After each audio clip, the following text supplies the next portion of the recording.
Oma Hetty tegaskan Natalie Holzer tidak akan miskin jika Sule ambil kembali hartanya. Nenek Natalie Holzer, Hetty Holzer atau dikenal dengan sebutan Oma Hetty mengaku tak masalah jika Sule hendak mengambil harta atau aset yang sudah diberikan pada Natalie Holzer. Oma Hetty menegaskan, Sule memiliki hak untuk mengambil aset yang sudah diberikan pada Natalie Holzer. Jika Sule berniat menarik kembali asetnya dari Natalie Holzer, Oma Hetty tak mempermasalahkannya karena ia yakin rezeki untuk ibu baby Atzam pasti ada. Itu hak mereka, nggak apa-apa, nggak masalah kita low profile, jelasnya.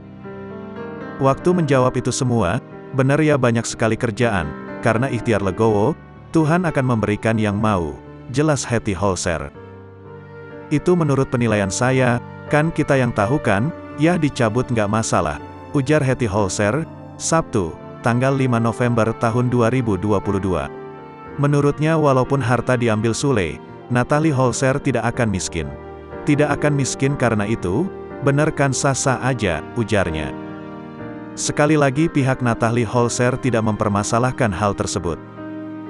Bagi Hetty Holzer, sosok Natalie Holzer tidak pernah melihat nilai harta.